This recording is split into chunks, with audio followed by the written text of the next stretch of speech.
sa ulo ng mga humahataw na balita. Hataw Balita. Administrasyong Marcos, tiwalang magiging tourism powerhouse ang Pilipinas sa buong Asya sa gitna ng mga hamon na kinakaharap ng bansa. Hataw Balita. Secretary Larry Gadon mananatili sa kanyang trabaho bilang Presidential Advisor on Poverty Alleviation sa kabila ng pagtatanggal ng kanyang lisensya bilang abogado o disbarment kahapon. Hataw Balita. Pamunuan ng Senado, posible umanong iapila ang naging desisyon ng Korte Suprema na ideklarang unconstitutional ang ipinasang batas ng Kongreso na nagpapaliban sa barangay at sangguniang kabataan elections nitong nakaraang taon. Hataw Balita. Department of Migrant Workers planong makapag-deploy ng 400,000 seafarers ngayong taon. Hataw Balita.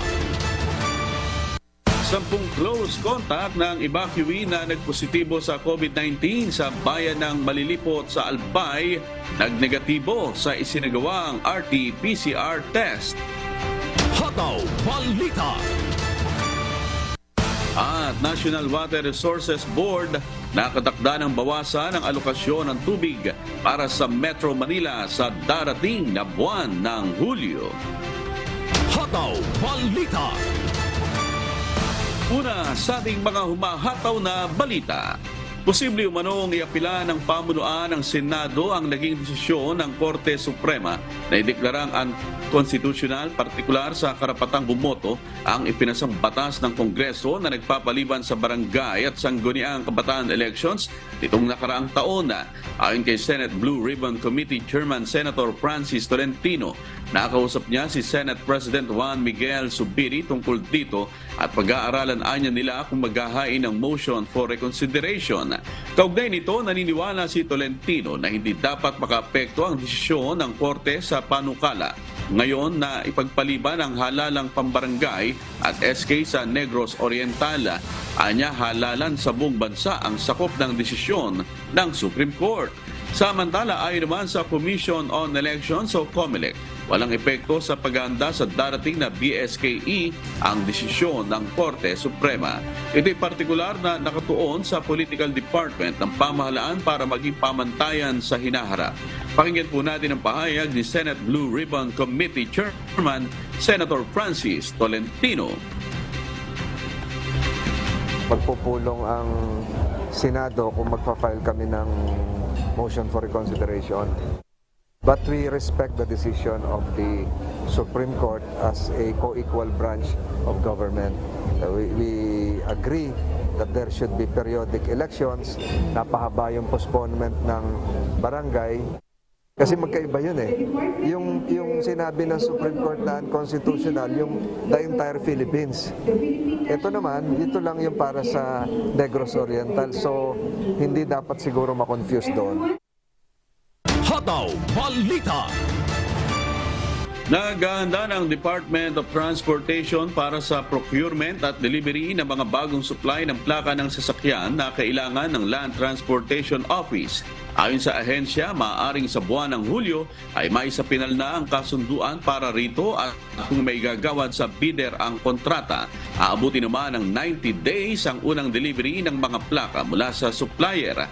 Nangangahulugan ito na maaaring sa Oktubre pa darating ang mga bagong supply ng plaka. Nasa 1.65 milyon na piraso ng blankong plaka ang inaasang darating sa unang delivery nito, habang 11.5 milyon na piraso naman sa kabuuan ng kontrata. Pakinggan po natin ang pahayag ni DOTR Undersecretary Kim Robert De Leon. So by July, we can expect that we will be having an award soon, if walang madi-disqualify. It's 90 days yung first delivery. Kasi ito, unlike yung ID kasi na mas maliliit yung items and printing, ito maraming raw materials ito and mas malaki yung approved budget for the contract, yung volume natin dito. Hataw Balita. Halos 3,000 seafarers ang lumahok sa isinagawang Seafarers Job Fair ng Department of Migrant Workers o DMW kahapon, June 28. Nasa 1,500 vacant posisyon ang inialok ng cruise ship company sa larangan ng hotel, restaurant, galley, food and beverage, photography, information technology, entertainment, housekeeping at iba pang trabaho. Plano ng DMW na makapag-deploy ng 400,000 seafarers ngayong 2023 o kapantay ng dating deployment nung bago pa ideklara ang pandemya. Pinumpirma ni DMW Undersecretary Hans Leo Kakdak na sumisigla na muli ang global maritime industry dahilan kung bakit marami na ulit na mga oportunidad ang naiaalok para sa mga Pinoy seafarer. Kasunod na rin ito ng ginawang pagkilala ng European Union sa Seafarer Certificate ng mga Pilipino. Tungkol sa job opportunities, isa rin sa tinututukan ng pamahalaan ang pagbibigay ng proteksyon sa karapatan ng mga marinong Pinoy sa pamamagitan ng Magna Carta for Seafarers. Pakinggan po natin ang pahayag ni DMW Undersecretary Hans Leo Kakdak.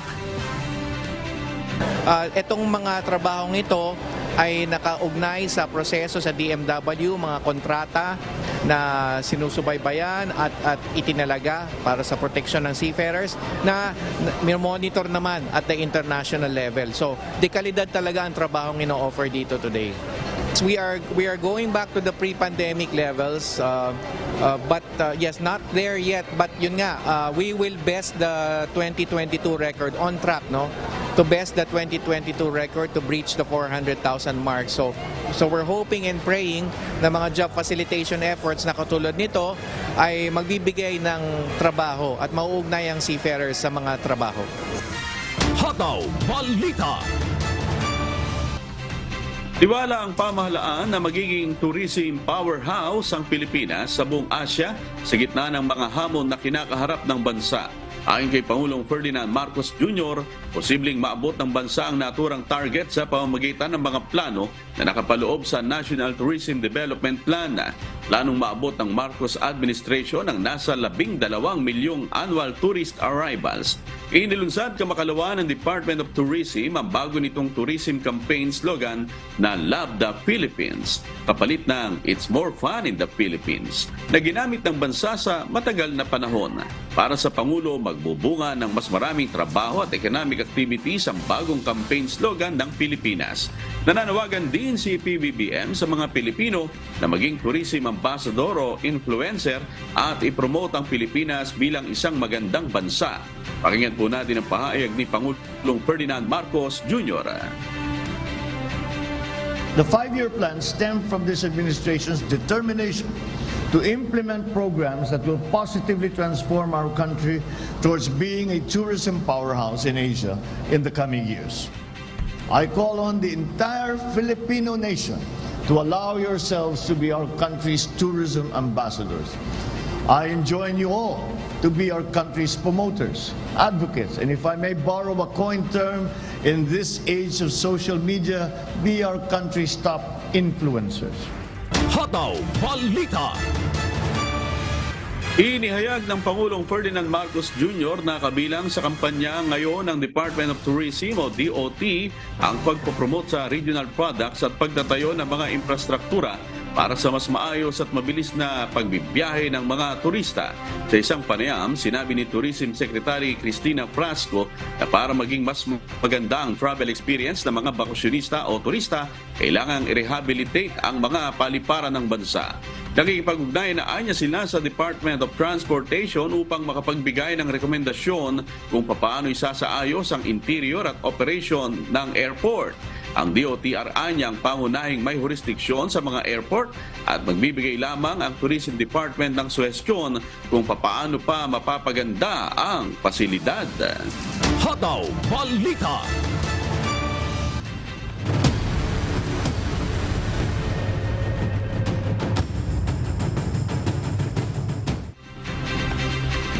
Bibigyan na uli ng ayuda ang mga evacuee sa Santo Domingo Albay na nagrereklamo sa kawalan ng relief goods.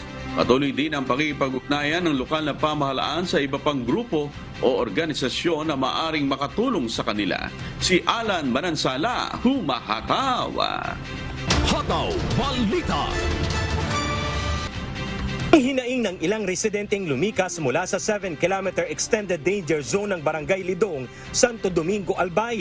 Mula umano nang ilipat sila ng evacuation center mula sa Santo Domingo Central School patungo sa Sitio Bicol, Barangay Salvacion, hindi na sila nakatanggap ng ayuda.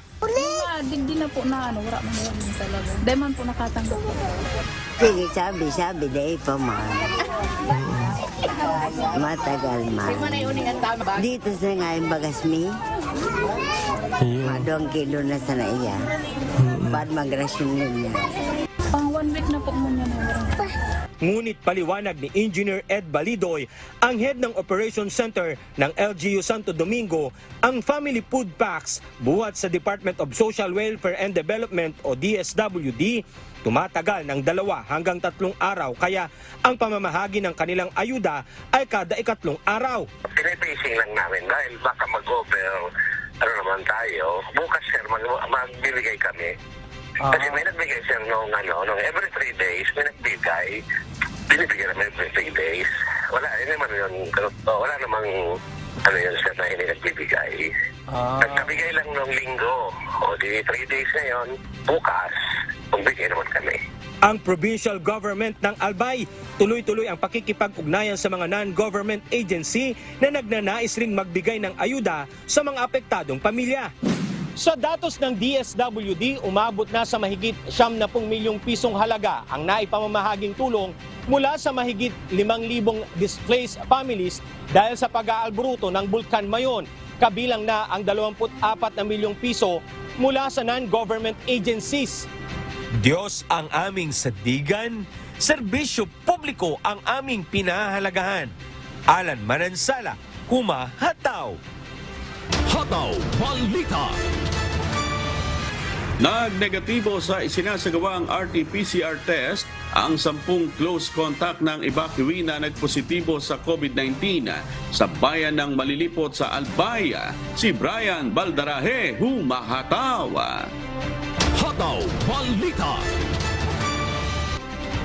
Negatibo sa isinagawang RT-PCR test ang 10 evacuee na naging close contact ng pasyente na nagpositibo sa COVID-19 noong nakaraang araw sa bayan ng Malilipot sa Albay.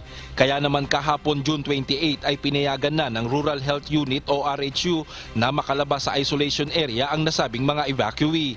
Ayon pa sa Malilipot RHU, 2 araw na rin na maayos at wala ng karamdaman ng evacuee na nagpositibo sa COVID-19 sa naturang evacuation center. Kaya inaasahan na sa Biyernes na rin ito makakalabas sa kanyang isolation area kung hindi na ito magpapakita pa ng sintomas ng naturang sakit. Yung protocol naman is kung fully vaccinated and recovered na wala ng symptoms, after 7 days pwede na po siyang makalabas. Doon sa 10, 6 po doon yung fully vaccinated kasi yung iba doon mga bata hindi naman talaga eligible for na maka-receive ng vaccination. Samantala, nakita na rin ang 2 evacuee na naging close contact nitong COVID-19 patient matapos na umalis ang mga ito sa evacuation center. Ayon sa mga nangangasiwa ng naturang evacuation center, umuwi ang mga ito sa kanilang bahay kaya naman agad itong pinapuntahan sa barangay na nakakasakop sa mga ito. Nakatakda rin itong kuhanan ng sample upang makita kung negatibo rin sa naturang sakit ang mga ito. Sa ngayon, patuloy ang pagbibili ng Malilipot RHU sa mga evacuee na mahigpit na sundin ang pinatutupad na health protocols.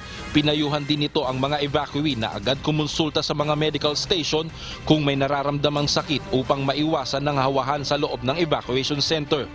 Nakahanda rin na magsagawa ang Malilipot RHU ng pagbabakuna at pagbibigay ng booster shot sa mga evacuee na nais tumanggap ng COVID-19 vaccine. Diyos ang aming sandigan, serbisyo publiko ang aming pinahahalagahan. Brian Baldarahe, humahataw. Hataw Balita. Sa iba pang balita, mananatili sa kanyang trabaho si Secretary Larry Gadon bilang Presidential Advisor on Poverty Alleviation sa kabila ng pagtatanggal ng kanyang lisensya bilang abogado o disbarment kahapon, June 28. Ayon kay Executive Secretary Lucas Bersamin, batid ng Malacanang ang kasong kinakaharap ni Secretary Gadon sa Korte Suprema. Ngunit naniniwala niya si Pangulong Ferdinand Marcos Jr. na hindi naman makakaapekto sa kanyang trabaho bilang presidential advisor ang estado niya sa pagkaabogado. Ito'y bagay anya na personal na dapat harapin ni Gadon. Dahil dito ayon kay E.S. Bersamin, mananatili bilang presidential advisor si Secretary Gadon dahil maraming mga bagay ang dapat magawa sa anti-poverty programs ng Pangulo. Naniniwala rin anya si PBBM na magagawa ng maayos ni Gadon ang kanyang trabaho. Hataw Balita. Nakakatakda ng bawasan ng alokasyon ng tubig para sa Metro Manila sa darating na buwan ng Hulyo. Nagdesisyon na kasi ang National Water Resources Board o NWRB na ibaba sa 50 cubic meters per second o CMS mula sa 52 CMS ang water allocation para sa Metro Manila at mga karatig lalawigan nito para sa susunod na buwan. Bunsod ito ng patuloy na pagbaba ng level ng tubig sa Angat Dam kung saan mahigit na lamang sa 3 metro at bababa na ito sa minimum operating level na 180 meters. Dahil dito nasa 632,000 mga koneksyon ng tubig ang inaasang maapektuhan at posibleng makaranas ng water service interruptions ayon sa Metropolitan Water Works and Sewerage System. Pakinggan po natin ang pahayag ni Dr. Sebilio David Jr., ang Executive Director ng NWRB. Ito nating reply, no, na kailangan sa agad pa ito ipangamba ng LDC, no, na kailangan talaga natin i-manage ito, no, yung personal supply at talaga pagkantaan.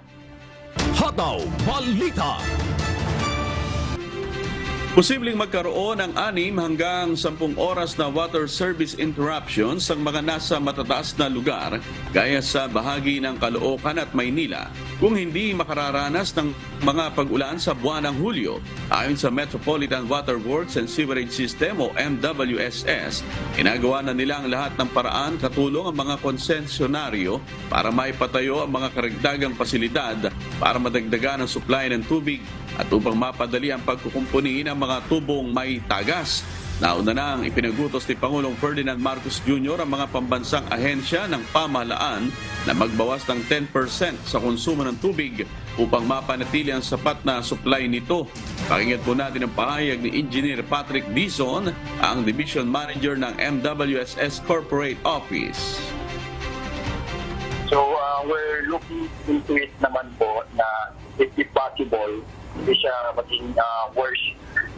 Kumbaga, ang gagawin po natin is babawasan po natin yung mga pressure para hindi siya ma-maximize yung number of hours na 10 hours yung worst na ma-experience ng mga customers po natin.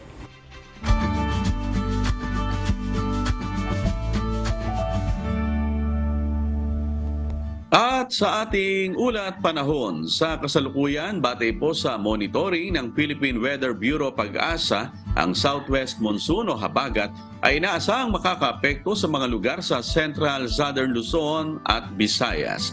Asahan po ngayong araw na makararanas ang nalalabing bahagi ng bansa ng bahagyang maulap hanggang sa maulap na kalangitan na may kalat-kalat na pag-ulan o ng malakas na ulan na may pagkulog at pagkidlat dahil sa habagat at localized thunderstorm. Samantala, makararanas naman ang Metro Manila, Central Luzon, Calabarzon, Mimaropa, Pangasinan ng maulap na kalangitan na may kalat-kalat na pag-ulan at ng malakas na ulan na may pagkulog at pagkidlat dahil pa rin sa habagat. Manatiling alerto sa posibleng biglaang pagbaha at pagguho ng lupa, kaya pag-iingat pa rin po para sa ating mga kasangbahay. Magandang balita dahil po sa kasalukuyan, wala tayong nakataas na gale warning sa anumang baybay ng bansa. Kaya po ang ating mga kababayang mangingisda pati na rin ang may mga maliliit na sasakyang pandagat ay malayang makapapalaot sa mga baybay. Sisikat po ang araw mamayang alas 5:30 ng umaga at lulubog naman mamayang alas 6:29 ng gabi. Tandaan, sa bawat araw na ating nasisilayan, tayo magpasalamat sa Diyos na may lalang. 44 na maliliit na mga barangay sa Bacoor City pagbobotohan na gawing 18 na lamang sa darating na barangay plebiscite sa lungsod sa July 29. Si Benedict Samson humahataw. Hataw Balita. Na-deploy na kahapon, June 28, ang security forces na tutulong sa pagpapatupad ng seguridad sa darating na barangay plebiscite sa Bacoor City sa July 29. Hudyat ito ng pagsisimula ng election period sa lungsod ng Bacoor, kung kaya't may nakalatag ng checkpoint ang Commission on Elections sa COMELEC. Sa period po ng mga plebisito simula po sa bayan ng Bacoor at Carmona ay papatupad po natin yung COMELEC rules and regulation at makakaasa po kayo na patuloy po kami magbabantay para po mapanatiling payapa ang mga plebisitong gagawin natin sa dalawang bayan. Kaalinsabay nito ay ang pagpapatupad ng COMELEC gun ban. So yung mga dati po may mga rehistradong barel ay bawal po magdala, lumampas dito sa Bacoor. So yung permit to carry po, suspended po muna. Ayon kay Bacoor City Election Supervisor Attorney Justin De La Cruz, nasa 44 na maliliit na barangay ang magme-merge at 5 naman na magpapalit lang ng pangalan. Sakaling mapagkasunduan, ang nasa 44 na maliliit na barangay ay magiging 18 na lamang. Pag natapos po ang plebisito, kung manalo po ang yes, meron po tayong 23 barangays na lang po, less sa 73 barangays. So 50 na lang. Nasa 114,416 registered voters ang inaasahang boboto sa araw ng plebisito mula sa 800 established precincts, 223 clustered precincts ng 22 voting centers. Mayroon ding 12 polling centers na may Emergency Accessible Polling Place o EAPP at isang voting center para sa 99 persons deprived of liberty o PDL. Muli ring nananawagan ng mga otoridad sa mga motorista na habaan ng pasensya kung makararanas ng mabigat na daloy ng trapiko sa mga itinalagang COMELEC checkpoint. Yung inconvenience nitong checkpoint at yung mga ibang pag-iingat natin, kailangan po nating sundin ito. Ito po ay nasa batas. Ito naman po ay para sa kabutihan at kaligtasan ng lahat. Sa araw ng plebisito, magsisimula ang botohan mula alas 7 ng umaga hanggang alas 3 ng hapon. Diyos ang aming sandigan, serbisyo publiko ang aming pinahahalagahan. Mula rito sa Cavite, Benedict Samson, humahataw.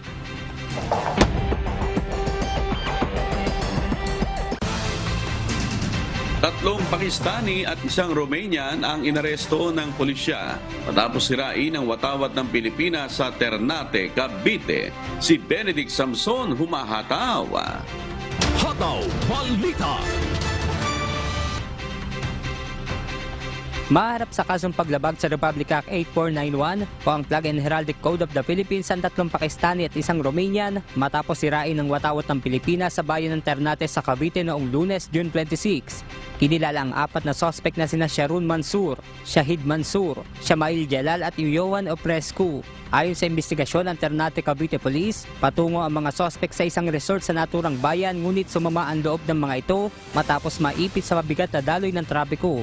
At nang makarating sa bahagi ng Marine Base Gregorio Lim ay hinila nito ang watawat ng Pilipinas na nasa flagpole para sirain at itapon pa sa madabong bahagi ng kampo. Dito na inaresto ng nakaduting marine officer ang mga suspect at itinurn over sa Ternate Cavite Police. Sa isang pahayag, mariing kinundina ni Calabarzon Police Regional Director, Police Brigadier General Carlito Gases ang ginawa na ito ng mga nabanggit na foreign national na aniya hindi lamang kawalang galang kundi paglabag sa simbolo ng dignidad ng bansang Pilipinas. Ayon pa sa general, anuman ang lahi ay dapat bigyang respeto ang bandila na representante ng national identity at soberanya ng bansa. Paalala na rin anya ito sa lahat upang maituro ang importansya ng isang national symbol na may dignidad at binibigyan ng karampatang paggalang. Nakikipag-ugnayan na rin ang Police Regional Office 4A sa Bureau of Immigration para sa posibleng deportation ng mga naarestong foreign national. Diyos ang aming sandigan, serbisyo publiko ang aming pinahahalagahan. Mula rito sa Cavite, Benedict Samson, humahataw.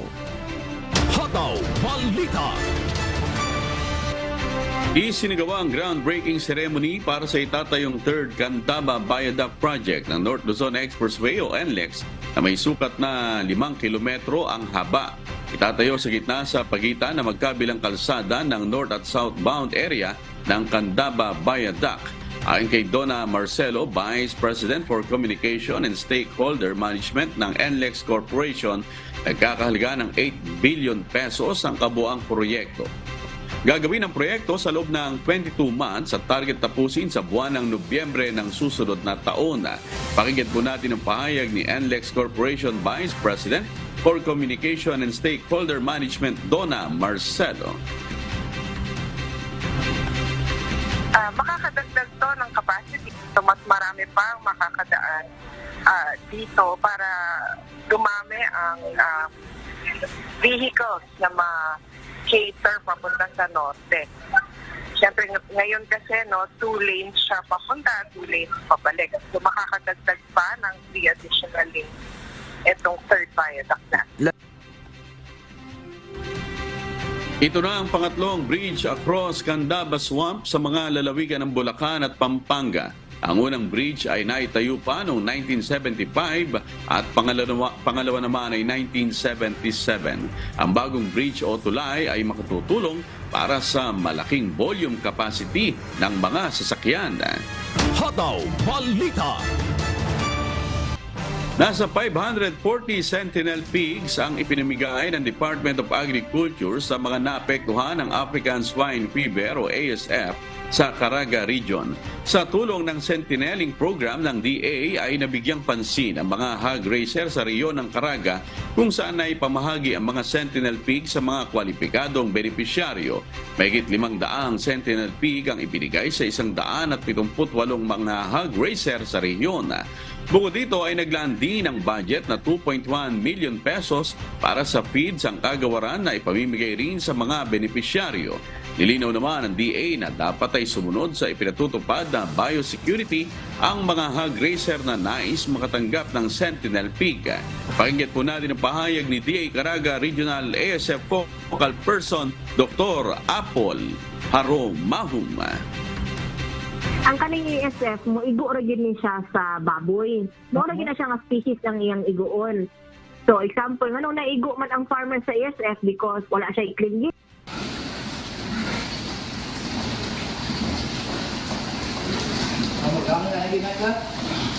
Ang tawag na to is biosecurity practices. So atong gi-correct karon ang farmer. Ato sa gitudloan nga dili dapat ingana na atay training nga gibuhat ana napo siya biosecurity checklist ni gina follow. So kung mopasar siya labi na katugyong nagpositive din sa ASF pag mopasar siya o decide siya mobalik sa pagbuhid baboy muna siya ang tagaan na mo og sentinel. Sa ngayon ay patuloy ang programa ng DA at tiniyak na mas paigtingin pa nila ito upang tuluyang mawala at maging ASF-free ang rehiyon ng Caraga. Hataw Balita. Inihayag ng Northern Mindanao Regional Development Council o RDC ang pagtaas ng Gross Domestic Product o GDP ng rehiyon sa taong 2022. Inilunsad ang Regional Development Plan o RDP 2023 to 2028 ng Northern Mindanao na dinaluhan ng iba't ibang government agencies, local government unit at private sector. Pakinggan po natin ang pahayag ni Northern Mindanao Regional Development Council Chairperson at Lanao del Norte Gobernador Imelda Dimaporo. We strive to achieve the vision of Northern Mindanao as an international gateway, a leading agricultural hub, and a major industrial, tourism, and trade center in the Philippines.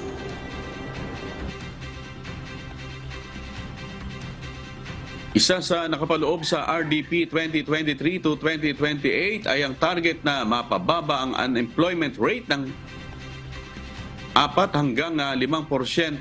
Mabawasan naman ang poverty incidence among population ng 15 hanggang 17% at 10 hanggang 12% naman ang target na mapababa sa poverty incidence among families. Nagpayag din ng pagsuporta si National Economic and Development Authority o NEDA Undersecretary Carlos Bernardo Abad Santos na maisulong ang Northern Mindanao bilang international gateway at bilang nangunguna sa agricultural sector. Pakinggan po natin ang pahayag ni NEDA Undersecretary Carlos Bernardo Abad Santos. We strive to achieve the vision of Northern Mindanao as an international gateway, a leading agricultural hub, and a major industrial, tourism, and trade center in the Philippines. Hataw Balita. Nagkaloob ng tulong sa mga dating child laborer at mga magulang nito ang pamahalaang panlalawigan ng Laguna bilang bahagi ng pagdiriwang ng 2023 World Day Against Child Labor ngayong Hunyo 28 sa Calamba City.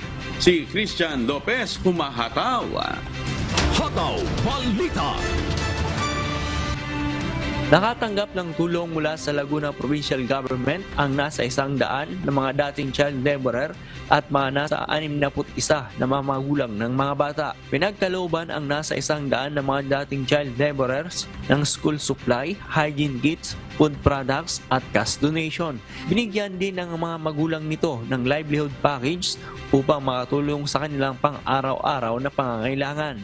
Pinangunahan ng Department of Labor and Employment o DOLE Laguna Provincial Office, katulong ang pribadong kumpanya at iba't ibang ahensya ng gobyerno ang naturang aktibidad na ginanap sa NYK-TDG Maritime Academy sa Canlubang, Calamba City, Laguna kahapon June 28. Kasabay ng programa, nagkaroon din ng permahan sa isang deklarasyon ang mga opisyalis ng pamahalaan, mga kinatawan ng pribadong sektor bilang pagsuporta sa advokasya laban sa child labor. Layunin ng Project Angel 3 ng DOLE Laguna na makatulong sa mga child laborer at ang kanilang pamilya na maitaas ang antas ng pamumuhay ng mga ito. Hinikayat naman ng DOLE ang mga bata na magpatuloy sa kanilang pag-aaral. Diyos ang aming sandigan, serbisyo publiko ang aming pinahahalagaan. Mula rito sa Laguna, Christian Lopez, humahataw! Hataw Balita.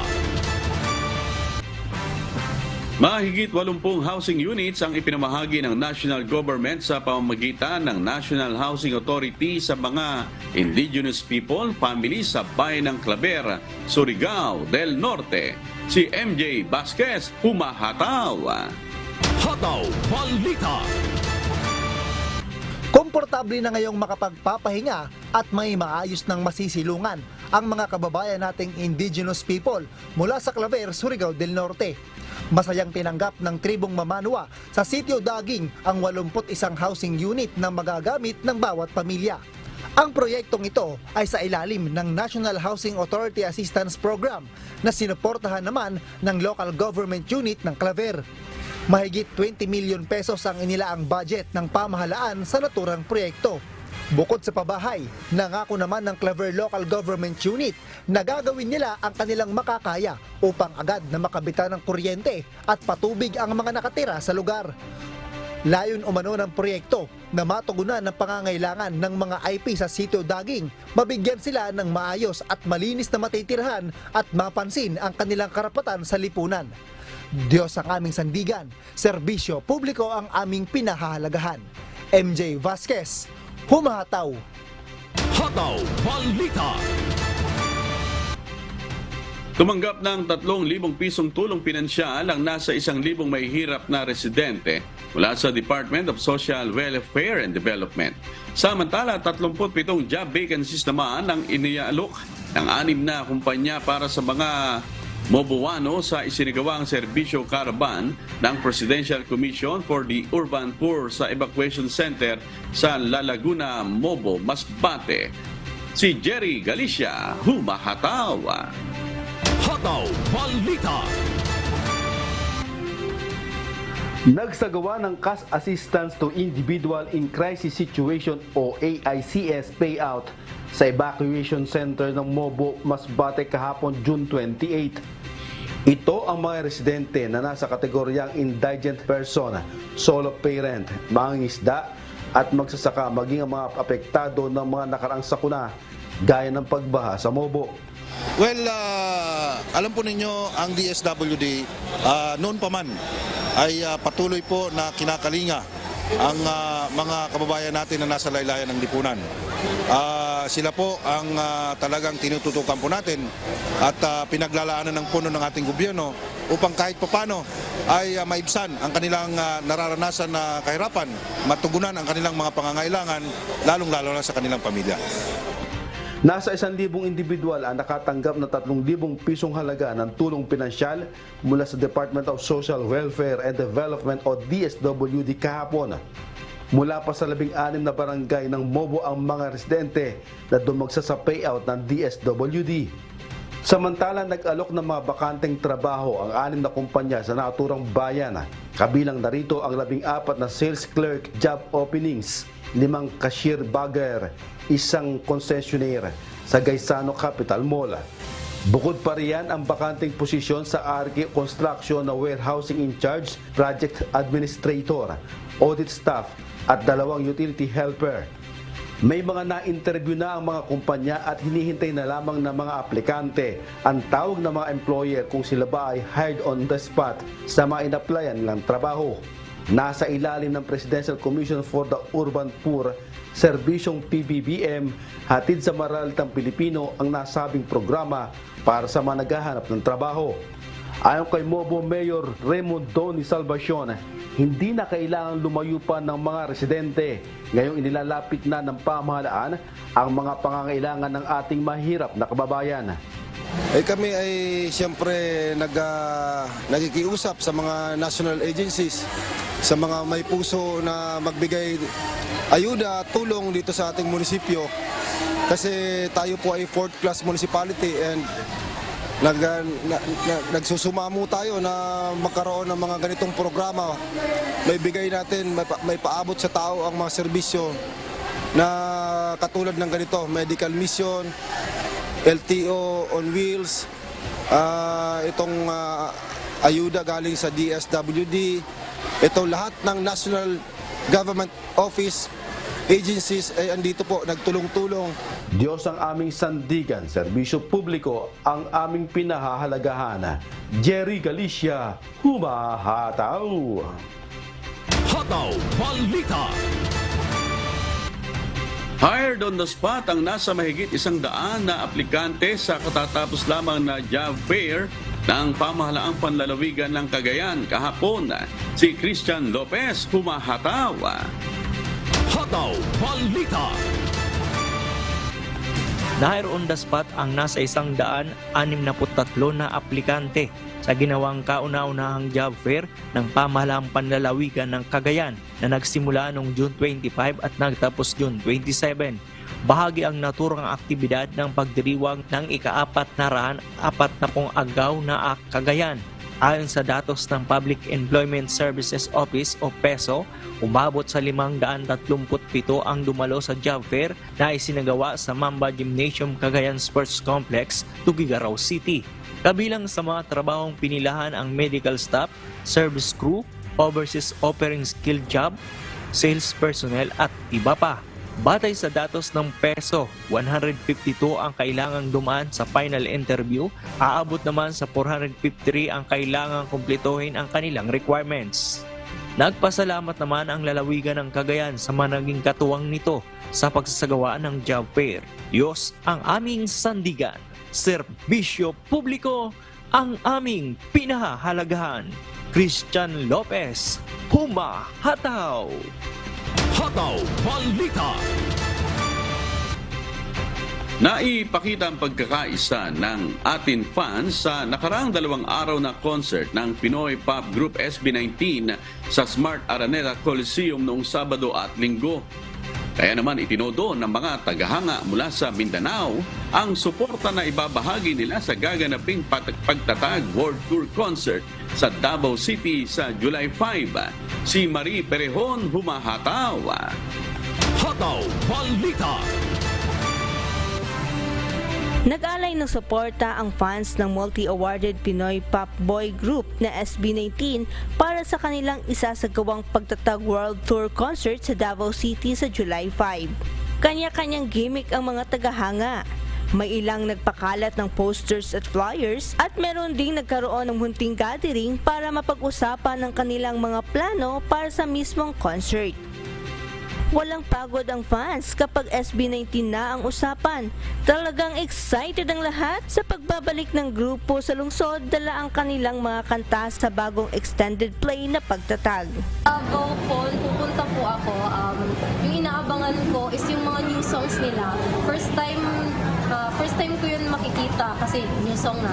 First time ko siya makikita na ma-perform live and sobrang excited ako na makita yun kasi iba kasi mag-perform yung SB19 pag live. Talagang madadala ka every performance na ginagawa nila. Talagang inilabas ng fans group na 18 Mindanao ang kanilang talento, hindi lang sa paggegento, kundi pati na rin sa mga malikhaing merchandise na kanilang ibabahagi sa mismong araw ng concert. Gusto ko lang i-express yung love ko sa SB19 sa pamagitan ng pagtulong ko sa kapwa ko 18 dito sa Mindanao. At saka nagpapasalamat din po ako sa kapwa ko 18 na nag-effort, lalo na sa kagrupo ko sa United Mindanao 18 na sila May Raven and Proud. At saka maraming salamat even though nasa ibang bansa ako, pero pinaskill niyo sa akin na nasa Pinas lang ako. Pagkakaisa ang tanging pinanghahawakan ng mga tagahanga, lalo na at sold out ang kick-off ng pagtatag concert. Lahat ay gagawin para sa lima, kaya 18 Mindanao, humanda na. Get your tickets now. Doon na ito tanan, di tawag papil di sa uban na kailangan jod ma-sold out na ito ang atong ticket diri sa Davao. See you, 18 Mindanao! Available pa rin at mabibili ng face-to-face o online ang tickets para sa SB19 Pagtatag World Tour Concert na gaganapin sa mga probinsya at sa ibang bansa sa mga susunod na buwan. Diyos ang aming sandigan, serbisyo publiko ang aming pinahahalagahan. Marie Perejón, humahataw!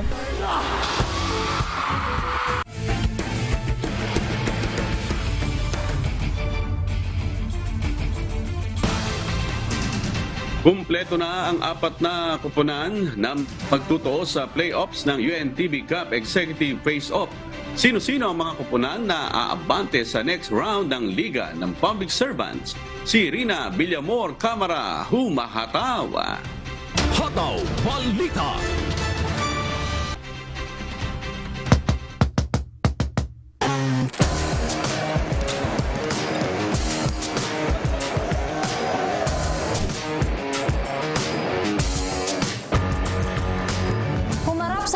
Sa UNTV Cup Executives Face-Off ang kuponan ng GSIS Furies kontra sa nangungunang kuponan ng PNP Responders. Ang GSIS, masaya ang kanilang naging bungad at positibong pananaw sa laro. Ang PNP naman inasam na muling manalo upang makuha ang twice-to-beat advantage sa playoffs. Sa first quarter pa lamang, hindi na binigyan ng PNP ang pagkakataon ng GSIS na makabuelo sa maagang puntos na binigay nila Martires at De Mesa. 33-11 sa pagtatapos ng first quarter. Tinanggang bilasan ng GSIS ang laro, ngunit hindi pa rin nagpatinag ang mga pulis sa kanilang mga diskarte upang magbigay ng 15 puntos na kalamangan sa first half ng aksyon, 53-28. Nahirapan ng GSIS na makababa sa depensa at nanatili ang lamang sa PNP 85-40 sa pagtatapos ng third quarter. Sa huli, nakuha ng PNP ang kanilang twice-to-beat advantage 110-51 sa pangunguna nila Police Colonel Joel De Mesa at Police Colonel Pedro Martires. Samantala, ito ang magiging deciding game sa pagitan ng kuponan ng AFP Cavaliers at ng Judiciary Magis kung sino makakapasok sa next round sa playoffs, kung saan makakasama nila ang kuponan ng PNP Responders, OP Executives at Senate Sentinels. Ang dalawang kuponan, puspos ang paghahanda sa labang ito. Kompleto ang 13-man lineup ng Judiciary Magis na nanggaling pa sa iba't ibang probinsya para magpakita ng buong puwersa kontra sa Cavaliers. Simula pa lang, nagpakita na ng mahigpit na opensa ang Cavaliers para pigilan ng Magis na hindi makapuntos sa unang 7 minuto ng laro. 0 out of 18 attempts para sa kuponan ng Magis sa first quarter pa lamang para bigyan ng 16-7 na kalamangan ang Cavaliers. Sunod-sunod ang numero ng Cavaliers sa pagpasok pa lamang ng second quarter, samantalang nahirapan naman ng Magic sa pagdala ng bola malapit sa basket. Ang malaking kalamangan hindi naging hadlang para kina Joey Abot na umangat sa laro kahit na may iniinda itong knee injury at kay Judge Quijano Laure para mag-contribute sa Magics. Natapos ang first half sa score na 30-17 pabor sa koponan ng mga sundalo. Magandang simula sa third quarter at ipinamalas ng Magics sa pangunguna nila Laure at Toma Cruz na agad namang sinuklian ng puntos nila Yamamoto at Humalesa sa kabilang panig. Binigyan ng excitement ng Magic sa mga fans nang pababain nila ang kalamangan sa 14 bago magsimula ang fourth quarter. Sinimula ng 5 puntos ng Magic ang huling 10 minuto ng laro, 3 kay Justice Midas Marquez at 2 kay Judge Julius Hava. Pero sa huli, bigo pa rin ng Magic na maibaba ang kalamangan sa 5 puntos dahilan upang umangat ang AFP sa playoffs. Tinanghal na best players of the game sina Colonel Marlo Humalesa at Colonel Jonathan Abutin na nagbigay ng kapwa 13 at 11 points. Abangan ang playoffs sa Nova Desi Convention Center kung saan maghaharap ang PNP Responders kontra AFP Cavaliers at OP Executives kontra Senate Sentinels. Ang PNP at Senate Sentinels ang may hawak ng twice-to-beat advantage sa darating na linggo. Diyos ang aming sandigan, serbisyo publiko ang aming pinahahalagahan. Rina Villamor, Camara, Humahataw. Hataw Balita. Ayan, at sa atin namang shout out po kila Vivian Moneda, Daniel Valdez, yung mga suki natin, sina Elena Yang ng Sinpong Taiwan, Efren Elia, Jemima Chavez, Flores Pasian, Belia Gatpayat, Juliet Francisco, Louie Lipanya, Richie Bautista at sa aking tita Nene at sa si Tito Ato na nandyan sa Pisa o Lucca, Italy. At siyempre sa buong Pilipinas at sa iba't ibang panig ng mundo. Shoutout din po sa mga tagapakinig ng Hataw Balita Pilipinas sa Radyo La Verdad 1350. At day 9 na po tayo sa nagpapatuloy na mass indoctrination ng MCGI mamayang alas 7 po ng gabi Philippine Standard Time sa official MCGI social media accounts. Kabilang po ang MCGI channel, ang official YouTube channel ng Members Church of God International. Patuloy rin po namin kayong inaanyayahan na makiisa sa Global Prayer for Humanity tuwing Lunes hanggang Biyernes alas 9:30 ng gabi. Ito po ay nakastream ng live sa lahat ng MCGI social media accounts. Ang Global Prayer for Humanity ay bukas po sa lahat, anuman ang inyong relihiyon o lahi. Mga kasangbahay, kung meron po kayong balitang hindi ninyo napanood o kaya ay may nais kayong muling panoorin sa Hataw Balita Pilipinas, bisitahin lamang po ang aming mga official social media account. I-like at i-follow ang UNTV News and Rescue Facebook account at i-click ang subscribe button sa UNTV News and Rescue YouTube channel. Papanood niyo rin po rito ang iba pang news programs ng UNTV pati na ang iba pang videos na naging isang public service channel. Kaya subscribe, like, and share.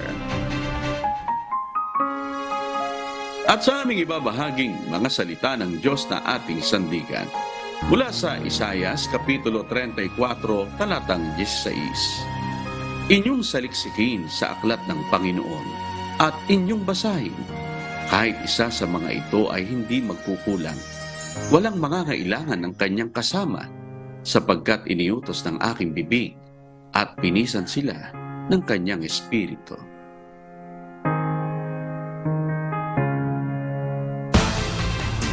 At yan po ang mga humahataw na balita ngayong umaga ng Webes, ika-29 sa buwan ng Hunyo 2023. Sa ngalan po ng lahat ng bumubuo ng UNTV News and Rescue at ng UNTV Radyo La Verdad 1350 ng ating mga correspondent mula Luzon, Visayas at Mindanao. Ako po ang inyong amigo, Sherwin Kulubong, at dito sa UNTV at UNTV Radyo La Verdad 1350. Diyos ang aming sandigan. Serbisyo publiko ang aming pinahahalagahan. Susunod na po ang Good Morning Kuya. Salamat po sa Diyos at magandang umaga.